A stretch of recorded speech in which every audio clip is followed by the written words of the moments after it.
Hey guys, what is up? My name is Wagner and welcome to my crib. This is week 2 of reviving my YouTube channel. This is week 2 of my YouTube channel's revival. So today we're gonna do a cool video. That's today.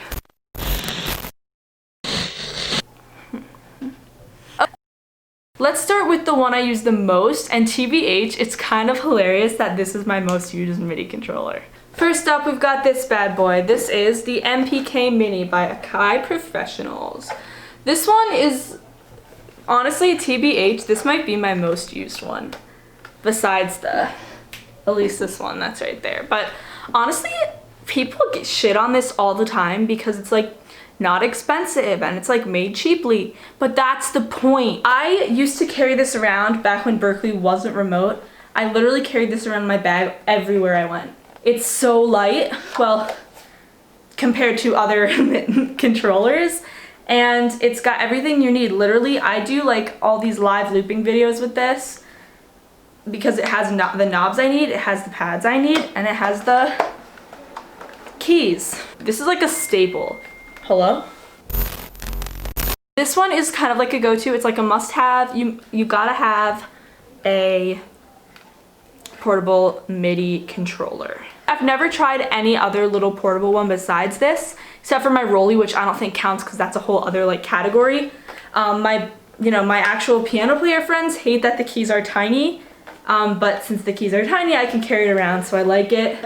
I always hated the Akai touch pads, like drum pads, but these ones aren't that bad. They also light up when you hit them. These ones aren't as bad as like the older ones that were like gray. I used to have that. I used to have an Akai MPK 49. I don't know what year it was. I think I got it in like 2015 and I hated it. The keys on that played like the keys on this, and that's just not okay. I go sit at my table over there and I use it all the time when I just need a quick setup. I don't feel like docking up and everything. So that is the first one. The next one is the Launch Pad, the Novation Launch Pad. I have no clue which model this is. Honestly, I think it's the one from 2018 because they came out with a new group of it, a group of launch pads, the Launch Pad Pro, the Launch Pad Mini that has like no buttons on it. So I believe this is the 2018 or 19 launch pad, like the normal launch pad, which is kind of cool. I like this just for like doing stuff in Ableton for like percussive purposes. I bought it online very cheap from Reverb since I bought it like this summer, so like probably like May or June. And I think this goes for like the new launch pads go for like $600. I definitely bought this for like $200. Maybe my estimates might be way off. It might be more like $300-400 normally. But I do love this, especially for like, honestly, when I do setups for like my live looping class and stuff like that, this is always in there just because it has nice drum pads that are like velocity sensitive, but also because you can change banks. So like that's the reason why I actually like it. So they have the session button, the user 1, user 2, and then the arrows. So you can preset like mappings from user 1 to user 2, and then you can in each user preset different banks basically, which I like. It's annoying, like I don't like playing notes on here, just drums. But I also use this a lot as like my session view sort of like recording map. When I actually do live looping. Not gonna say I don't do it a lot, but I'm taking some more classes on it and hopefully I'll be able to get better at it. But yeah, that's why I have this. It's just cool to have. LOL. This is my Alesis 49. This is the V49. It is nice and heavy. It is nice and good. Obviously, we've got modulation and pitch bend wheels. We've got, these are nice. Nicely weighted, sort of like smooth knobs that I like. We only have 4 buttons that you can MIDI map, so that's kind of a bummer. Like I have to always set something else up if I'm playing with this and I want to click buttons. But I mean, for a MIDI keyboard, this has good keys. The reason I have this actually is my boyfriend Matt gave it to me because I had the MPK 49 that was like really old and it played disgustingly. So my boyfriend gave this to me and I am very happy about it. So this is the one I keep set up with a pedal. It's just in my USB dock, and whenever I turn my computer on, this is the one that's just there and I use it. So yeah. We can't forget about the almighty MIDIMIX. Why am I laughing? Well, when I purchased this, I thought I was never going to use it. I thought the only purpose that I would use for having this would be for like some live performance stuff. I actually use this for like everything. Like when I need to like some people like don't like this, but actually I use this all the time, literally just for the knob and slider. Like one at a time. Once I set this up in a project, then it saves in the project, which is really nice because you can create like MIDI map templates for this. It has like a little app, like software thing that comes with it. Highly recommend, to be honest, like highly recommend. But what I'll do is whenever I need to like adjust, maybe I need to automate like a filter opening, really quick, just map this, whether it be Logic or Ableton or whatever I'm using, and just twist it and like automate it instead of drawing it in. Because I hate drawing in automation. We can have another talk about that in the future. Yeah, it's literally just what it's called. It sends MIDI CCs. You can map it to whatever you want. You can also download map templates for this online and open them, and you can build your own, which is really cool, and then you can open them with any project, which is really, really cool. That's one of the reasons why this is actually good. I was very skeptical when I bought that because obviously the sliders are not powered or anything, so like it's really annoying, like nothing moves. Like once you start using something, you don't know where it actually is unless you're looking at the screen. I thought I would never use it, but my professor for live looping told me I needed to have something with knobs, with a substantial amount of knobs, and I wanted to be cool, so I got it and now I use it all the time.